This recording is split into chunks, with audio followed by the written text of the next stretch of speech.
శ్రీ గురుభ్యో నమ. స్వాధ్యాయం కార్యక్రమానికి పునఃస్వాగతం. ఆముష్మిక సోపానాలు గ్రంథ సంకలనంలోని పంచతత్వ వివేకము అనే గ్రంథాన్ని పఠించుకుంటున్నాం. అందులో ఐక్యతత్వము అనే గ్రంథాన్ని అనే అంశాన్ని పఠించుకుంటున్నాం. ఈ ఐక్యతత్వంలో జీవ ఈశ్వర ఐక్యము అనేది మహావాక్యాలతో 4 మహావాక్యాలతో చెప్పారు. ఆ 4 మహావాక్యాలని ఎలా వాటిని ఏ విధంగా వివరించుకోవాలి అంటే దానికి రెండు జీవుడు ఈశ్వరుడు రెండు ఒకటే అని చెప్పడానికి కొన్ని లక్షణాలని తీసుకోవాలని చెప్పారు. జహ లక్షణము, అజహ లక్షణము, జహదజహ లక్షణము అని కొన్ని ఎగ్జాంపుల్స్తో చెప్పారు. వాటిని ఎలా ఈ మహావాక్యాలకి అన్వయించుకోవాలి అంటే దానికి కూడా వాటిలో లాస్ట్ ఫైనల్గా జహదజహ లక్షణం ఒకటే కుదురుతుంది, దీనికి సరైనది అనేది కూడా నిర్ణయించారు.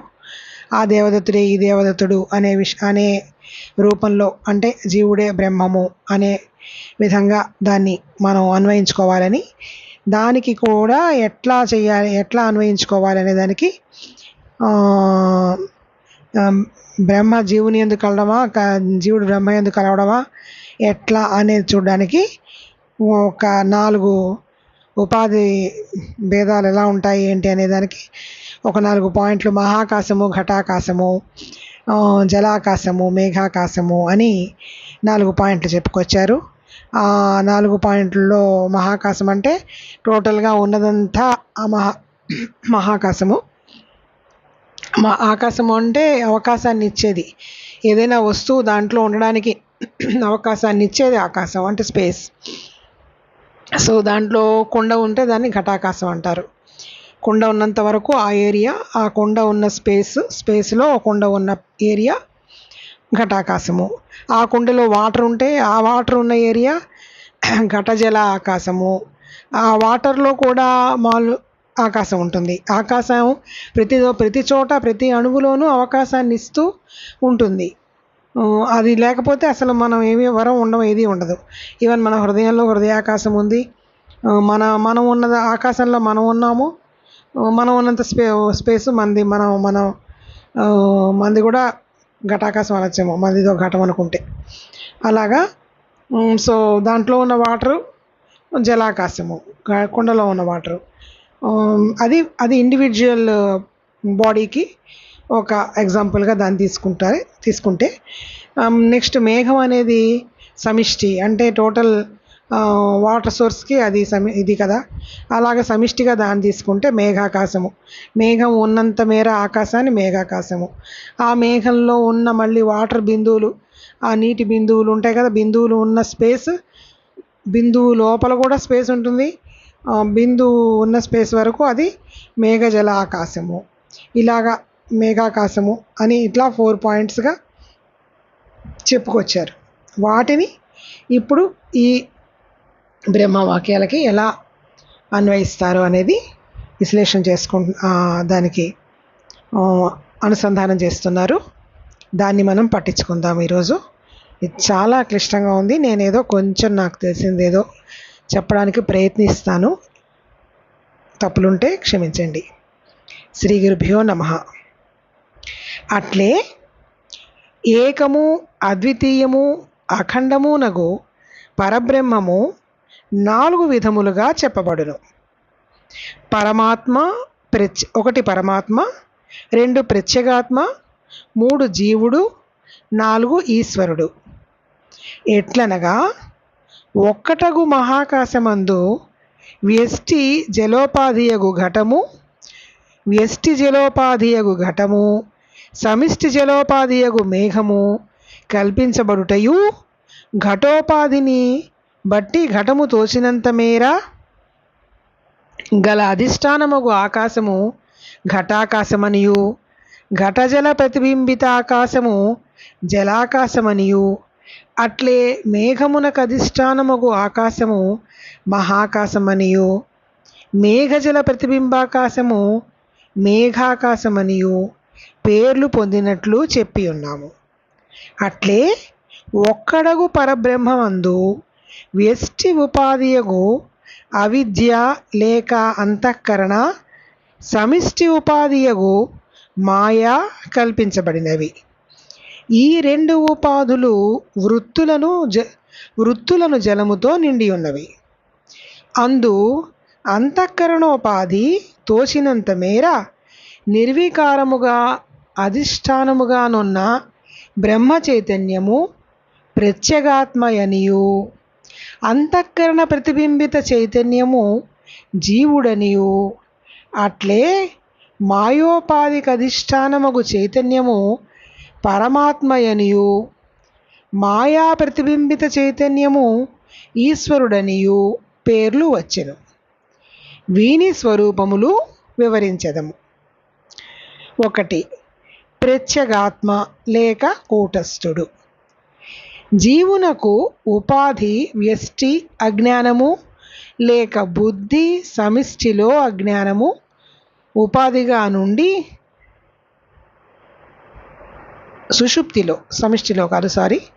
జీవునకు ఉపాధి వ్యష్టి అజ్ఞానము లేక బుద్ధి సుషుప్తిలో అజ్ఞానము ఉపాధిగా నుండి అదియే జాగృతిలో బుద్ధి రూపము తాల్చి జీవత్వ వ్యవహారమునకు హేతువైనది. ఈ బుద్ధి వృత్తిరూప జలముతో నిండి ఉన్నది.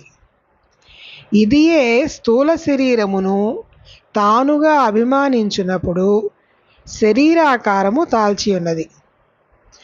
అఖండ వ్యాపకమగు పరమాత్మ యందు కల్పితమగు బుద్ధి ఎంత మేరనున్న పరమాత్మను కప్పి తానే ఉన్నట్లును పరమాత్మ లేనట్లును తోపించుచున్నదో, అంతమేర గల అధిష్టానమగు పరమాత్మయే కల్పితోపాధి దృష్టిచే బోధా సౌకర్యార్థము ప్రత్యేగాత్మయని పిలువబడుచున్నది. ప్రత్యేగాత్మ ఘటాకాశము వంటి వాడని తెలియవలెను. ఘటాకాశ సమానుడగు కూటస్థుడే జీవపదమునకు లక్ష్యార్థము.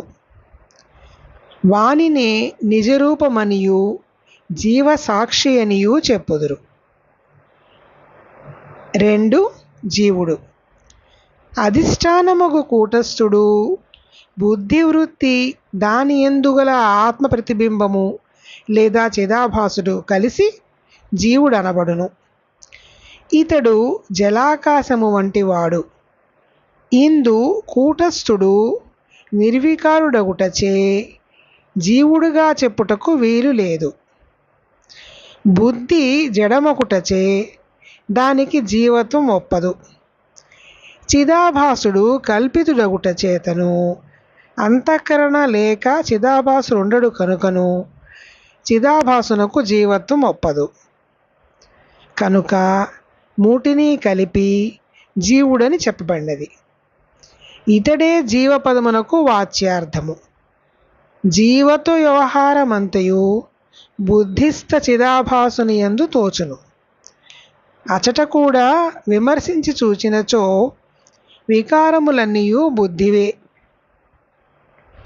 అవి చిదాభాసుని యందు ఉన్నట్లు తోచును. విచారించి చూచిన ప్రతిబింబ రూపుడగు చిదాభాసుడు బింబమగు కూటస్థుని కంటే వేరు కాదు. కూటస్థుని యందు చిదాభాస సహిత బుద్ధివృత్తి కల్పితమగుటచే జీవుడుగా తోచిన వస్తువు ప్రత్యేగాత్మయే. అది ఇంతవరకు ప్రత్యేగాత్మ, జీవుడు ఈ రెండు విషయాల్ని కూడా వివరించారు. వీటిని ఒకసారి మళ్ళీ ఎలా వివరించారో చూద్దాము. ఏకము, అద్వితీయము, అఖండమునగు పరబ్రహ్మము 4 విధాలుగా చెప్పబడును. అసలు పరబ్రహ్మం అంటేనే ఏకము, రెండోది లేదు అద్వితీయము. అసలు రెండోది అనేది లేదు కదా. అలాగే ముక్కలు ముక్కలుగా ఉండేది కాదు, అది అఖండము. అటువంటిది పరబ్రహ్మము. ఇటువంటి పరబ్రహ్మాన్ని 4 ముక్కలుగా చెప్పారు. ముక్కలు కాదుగా అసలు అది, అయినా సరే 4 భాగాలుగా చెప్పారు. 1 పరమాత్మ అన్నారు, 2 ప్రత్యేగాత్మ అన్నారు, 3 జీవుడు అన్నారు, 4 ఈశ్వరుడు అన్నారు. అది ఎట్లా అంటే, ఇప్పుడు ఎలా అంటే టోటల్గా ఉన్న ఆకాశాన్ని మహాకాశం అంటూ, దాంట్లో ఒకసారి కొంతసేపు కనిపించి వెళ్తున్న కొండ ఉంటే కొండ ఘటాకాశం అంటూ, దాంట్లో మళ్ళీ నీరు ఉంటే జలాకాశం అంటూ, ఎలా అయితే మనమే దాన్ని కల్పించుకుంటూ దానికి పేర్లు పెట్టుకుంటూ, మేఘం వస్తే మేఘాకాశం అంటూ, అవేవి ఉండేవి కాదు, వెళ్ళిపోయేవి. అవి శాశ్వతంగా ఉండేవి కాదు. శాశ్వతంగా ఉండేది మహాకాశం, మొత్తం ఉండే ఆకాశం. అలాగే శాశ్వతంగా ఉండేది పరబ్రహ్మము. దాంట్లో ఇవి మళ్ళీ పరమాత్మ, ప్రత్యేగాత్మ, జీవుడు, ఈశ్వరుడు అనేది పెట్టారు. ఎట్లా అంటే చూద్దాం. 1 మహాకాశమందు వ్యష్టి జలోపాధియగు ఘటము, సమిష్టి జలోపాధియగు మేఘము కల్పించబడుటయు, ఘటోపాధిని బట్టి ఘటము తోచినంత మేర గల అధిష్టానముగా ఆకాశము ఘటాకాశం. ఇప్పుడు ఎలా అయితే ఘటాకాశము, మేఘాకాశము అని, ఘటం ఉన్నంత మేర ఘటాకాశము, మేఘం ఉన్నంత మేర మేఘాకాశము, మేఘం లోపల ఉన్న జలం అని మేఘజల ప్రతిబింబిత ఆకాశము అని ఎట్లా పేర్లు పొంది ఉన్నాయో, ఎట్లా చెప్పుకుంటున్నామో, అట్లే 1 పరబ్రహ్మమందు వ్యష్టి ఉపాధియగు పరబ్రహ్మమంతా ఒకటే, కానీ అందులో వ్యష్టి ఉపాధియగు అవిద్య లేక అంతఃకరణ, ఒక ఇగ్నోరెన్స్, ఒక అజ్ఞానము, ఒక అవిద్య, దాంతో కూడుకున్న అంతఃకరణ అంటే ఆలోచన, అది సమిష్టి ఉపాధియగు మాయ. ఒక్కటిగా ఉన్న పరబ్రహ్మంలో ఇండివిజువల్గా ఉండే ఈ కొండలాగా, ఇండివిజువల్ వాటర్ సోర్స్ లాగా, కొండలాగా ఇండివిజువల్ సోర్స్ ఆఫ్ ఉపాధి అయిన అవిద్య మనకి, ఇది అవిద్య. సమిష్టి అంటే the source, wholesome source of water, మేఘం అనుకున్నాం కదా, అలాగా ఇది ఇక్కడ మాయ ఈ 2 కల్పించబడ్డాయి. కల్పిస్తే ఈ 2 ఉపాధులు వృత్తులను జలముతో నిండి ఉన్నాయి. ఇప్పుడు కొండలో నీళ్ళు ఎలా ఉన్నాయో మనకు అట్లాగా ఇందులో ఉన్న జలాలేంటి, వృత్తులు అనమాట. వృత్తులు అంటే మనం చేసే కర్మలు అనుకోవచ్చేమో. వృత్తులు అంటే మన వ్యవహారాలు, మన ఆలోచనలు, మన మన యొక్క బిహేవియర్స్ అనుకోవచ్చు. అంతఃకరణోపాధి తోచినంత మేర నిర్వికారముగా అధిష్టానముగా అనున్న బ్రహ్మ చైతన్యము ప్రత్యేగాత్మ అనియు. ప్రత్యేగాత్మ అంటే ఏంటి? అంతఃకరణ అనే ఉపాధి ఉన్నంత మేర ప్రత్యేగాత్మ అవుతుంది అనమాట. పరబ్రహ్మము, నిర్వికారంగా ఉన్న పరబ్రహ్మము మన అంతఃకరణ ఉన్నంత మేర. అంతఃకరణ అంటే మనం లోపల ఉండే చింతన, అది ఆలోచన, అది ఉన్నంత మేర అది ప్రత్యేగాత్మ అవుతుంది. అంతఃకరణ ప్రతిబింబిత చైతన్యము జీవుడు. ఈ అంతఃకరణతో ప్రతిబింబించబడుతున్న చైతన్యం ఉంటుంది కదా, ఆ మూమెంట్ ఉంటుంది కదా, మన లోపల ఒక ఆలోచన ఉంది, దానికి తగ్గట్టుగా మూమెంట్ వస్తుంది. ఆ మూమెంట్ని జీవుడు అంటున్నారు. అట్లే మాయోపాధిక అధిష్టానముగు చైతన్యము పరమాత్మ, మాయ ప్రతిబింబిత చైతన్యము ఈశ్వరుడు. మాయోపాధికి అధిష్టానము పరమాత్మ, మాయోపాధికి అధిష్టానముగు చైతన్యము పరమాత్మ అంటున్నాం. ఆ మాయోపాధి అంటే మనలో ఉండే ఒక అంటే ఉన్నది లేనట్టు, అదే తాడు పాము అనుకుంటాం కదా, చెప్తారు కదా, అట్లాగా లేనిది ఉన్నట్టు భావించుకునే ఒక అజ్ఞానం ఉంది కదా, మాయ అదనమాట. దానికి చైతన్యం, దాంట్లో అటువంటి మాయ అంటే అది వేరు. తాడు పాము అనుకోవడం అనేది అజ్ఞానము. మాయ అంటే ప్రకృతిలో అంతా మాయ కదా. ఇవాళ ఉన్న వసంత ఋతువు రేపు ఉండదు, అలాగా ఆ మార్పు, అదే మాయ. ఈ మాయోపాధికి అధిష్టానముగు చైతన్యాన్ని పరమాత్మ అంటాం. మాయ ప్రతిబింబిత చైతన్యము, ఈ మాయ వలన ప్రతిబింబంగా కనబడుతున్న చైతన్యము ఈశ్వరుడు అంటాం అని వీటికి పేర్లు పెట్టారు. వీటిని గురించి కొంచెం వివరించుకుందామని చెప్తారు. ఫస్ట్ పాయింట్ ప్రత్యేగాత్మ అన్నారు కదా, లేక కూటస్థుడు అంటే ఇది ఇండివిజువల్. ఇందాక చెప్పిన ప్రత్యేగాత్మ అనేది ఘటాకాశంలాగా ఒక ఇండివిజువల్ ఫామ్ అన్నమాట. దీన్ని కూటస్థుడు అని కూడా అంటారు. జీవునకు ఉపాధి వ్యష్టి అజ్ఞానము లేక బుద్ధి సమిష్టిలో అజ్ఞానము ఉపాధిగా నుండి అదియే జాగృతిలో బుద్ధి రూపము దాల్చి జీవత్వ వ్యవహారమునకు హేతువైనది. జీవత్వము అనే వ్యవహారానికి అది ఆ బుద్ధి ఒక రూపాన్ని దాల్చి కారణమవుతుంది. వ్యష్టి అజ్ఞానము లేక బుద్ధి సుషుప్తిలో అజ్ఞానము ఉండబట్టి ఉపాధిగా అదే ఒక ఉపాధిగా ఉండి అదే జాగృతిలో బుద్ధి రూపం దాల్చి జీవత్వ వ్యవహారానికి కారణమవుతుంది. ఈ బుద్ధి వృత్తి రూప జలముతో నిండి ఉన్నది. ఈ బుద్ధి యొక్క దేంతో నిండింది అంటే వృత్తి రూపం, అంటే మనం చేసే పనులు, మన కర్మలు ఆ రూపంలో నిండి ఉన్నది. ఇది స్థూల శరీరమును తానుగా అభిమానించినప్పుడు శరీరాకారము దాల్చి ఉన్నది. నేను శరీరము అని అభిమానించినప్పుడు అది ఆ ఫామ్ ఒక బాడీ, ఇండివిజువల్ బాడీ ఫామ్ తీసుకుంటుంది. అది అఖండ వ్యాపక అది తీసుకుంటుంది. అంటే యాక్చువల్గా ఇది ఉన్నది కాదు, మన యొక్క భావనలోనే వస్తుంది అది అనేది దీనికి అక్కడ ఇన్నర్ మీనింగ్గా వస్తుంది.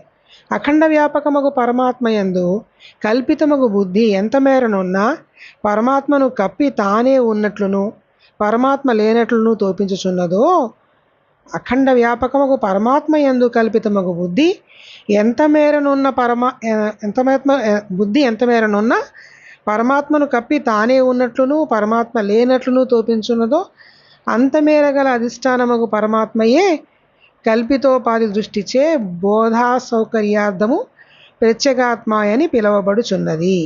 అంటే ఇది ఎలా అంటే, కుండ ఉన్నది, ఆకాశం ఉన్నది. ఆకాశంలో కుండ ఎంతవరకు ఉన్నదో అక్కడ అసలు ఆకాశమే లేదు, ఉన్నది కొండే అని ఎలా అనిపిస్తోందో, ఆ కుండ ఉన్నంత మేర దాన్ని ఎలా అయితే ఘటాకాశం అంటున్నామో అలాగా బాడీ మన అఖండ వ్యాపకమైన పరమాత్మలో ఈ నేను అనిపిస్తున్న శరీరాన్ని దాల్చుతూ ఈ శరీరం నేను అనిపించుకుంటుంది ఎంతవరకు వ్యాపించి ఉన్నదో అంతవరకు పరమాత్మ లేడు, ఇదే ఉంది, తానే ఉంది అని అనిపిస్తుందో అది ప్రత్యేగాత్మ అని పిలువబడుతున్నాం అనమాట. అంటే ఘటాకాశమే ప్రత్యేగాత్మ ఘటాకాశం వంటి వాడని తెలియవలను. ఘటాకాశము సమానుడగు కూటస్థుడే జీవపదమునకు లక్ష్యార్థము. ఘటాకాశ సమానుడగు కూటస్థుడే, ఈ ఘటాకాశం అని ఎట్లా అనుకుంటామో దానికి సమానమైన ఈ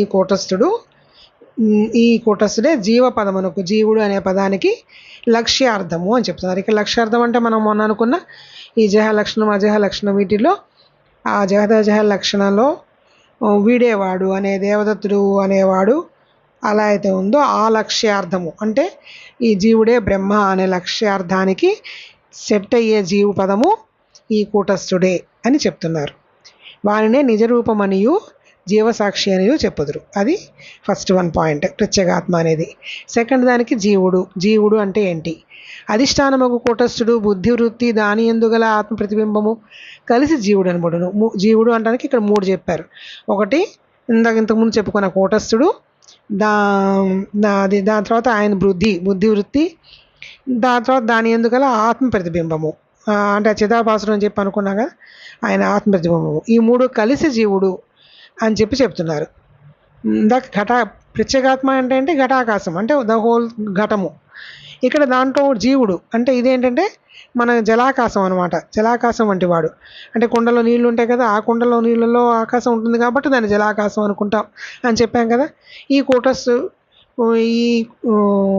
జీవుడు కూడా ఆ కూటస్థుడిలో ఉండే జీవుడు కాబట్టి ఈ జలాకాశం అంటాడు అనమాట. నిర్వికారుడు ఒకటిచే జీవుడుగా చెప్పుటకు వీల్లేదు. జీవుడు నిర్వికారుడు కాబట్టిచే, కూటస్థుడు నిర్వికారుడు ఒకటిచే. జీవుడు అంటే ఏమనుకున్నాం? 3 పాయింట్లు: కూటస్థుడు, బుద్ధి, ప్రతిబింబం, ఆత్మ ప్రతిబింబము అనుకున్నాం. కూటస్థుడిని తీసుకుంటేనేమో కూటస్థుడు నిర్వికారుడు కాబట్టి జీవుడు అని చెప్పడానికి వీల్లేదు. అంటే నిర్వికారుడు అంటే ఒక ఫామ్ అనేది ఏం లేనివాడు కాబట్టి ఆయన జీవుడు అని చెప్పడానికి వీల్లేదు. బుద్ధి జడం ఒకటైతే బుద్ధిని జీవుడు అని చెప్పడానికి వీల్లేదు. నెక్స్ట్ చిదాభాసుడు కల్పితుడు ఒకటి చేత అంతఃకరణ లేక చిదాభాసుడు ఉండడు కనుకను, అంతఃకరణ అనేది లేకపోతే చిదాభాసుడు ఉండడు కాబట్టి, ఆయన కల్పించినవాడు కాబట్టి, ప్రత్యేకంగా చిదాభాసుడు అంటూ ఉండడు కాబట్టి అది కూడా చిదాభాసను జీవం అనడానికి కుదరదు. ఇతడే జీవపదమునకు కనుక మూటిని కలిపి జీవుడు అని చెప్తారు. దానికి ఇండివిజువల్గా జీవుడు అని చెప్పడానికి కుదరదు కాబట్టి మూటిని కలిపి చెప్తారు. సరే, మూటిని కలిపి చెప్తే జీవ వ్యవహారం అంతయు బుద్ధిస్థ చిదాభాసని యందు తోచును. ఇంతకీ జీవ వ్యవహారం అంటే ఏంటి అంటే బుద్ధి ఉన్న చిదాభాసుడు అనే దాంట్లో తోస్తోంది జీవత్వం. జీవుణ్ణి నేను అనేది ఆలోచించేవాడు బుద్ధి ఉంటుంది, వాడికి లోపల అంతఃకరణ ఉంటుంది. కాబట్టి ఈ బుద్ధి ఉన్న అంతఃకరణ ఉన్న వాడే జీవత్వ వ్యవహారం అవుతుంది. అసలు కూడా విమర్శించి చూచినచో వికారములన్నీ బుద్ధివే. వికారములు అంటే చేంజెస్ అన్నీ కూడా బుద్ధివే. బుద్ధిలో ఎలాంటి ఆలోచన వస్తే అక్కడ అలా చేంజ్ వస్తుంది. అవి చిదాభాసని యందు ఉన్నట్లు తోచును. మనకు అది జస్ట్ చిదాభాసన అయినట్లు అనిపిస్తూ ఉంటుంది, అంతేగా చిదాభాసుడు కాదు, బుద్ధిది. విచారించి చూసిన ప్రతిబింబ రూపుడకు చిదాభాసుడు బింబముకు కూటస్థుని కంటే వేరు కాదు. అంటే జలాకాశం అనేది వేరేం లేదు, ఘటాకాశమే మొత్తం అవుతుంది, ఒకటే అవుతుంది అని చెప్పినట్లు. కూటస్థుని యందు చిదాభాస సహిత బుద్ధివృత్తి కల్పితమగుటచే జీవుడిగా తోచిన వస్తువు ప్రత్యేగాత్మయే. కూటస్థుని యందు చిదాభాస సహిత బుద్ధివృత్తి కల్పితమైంది, అదేమీ ఉన్నది కాదు, కల్పించబడినది. కాబట్టి అసలు జీవుడు అంటే ప్రత్యేగాత్మనే జీవుడుగా చెప్పుకోవాలి. జీవుడు వేరే లేడు, ప్రత్యేగాత్మ జీవుడు అని అనొచ్చు అని చెప్తున్నారు. అంటే ఏంటంటే ఘటాకాశం ఉన్నది, జలాకాశం అంటూ వేరే ఏం లేదు, ఘటంలో ఘట జలాకాశం అనేది లేదు, మొత్తం కలిపి ఘటాకాశం అని చెప్పుకోవచ్చు. అంతవరకు చెప్పారు. మిగిలిన తర్వాత చూద్దాం. శ్రీ గురుభ్యో నమః.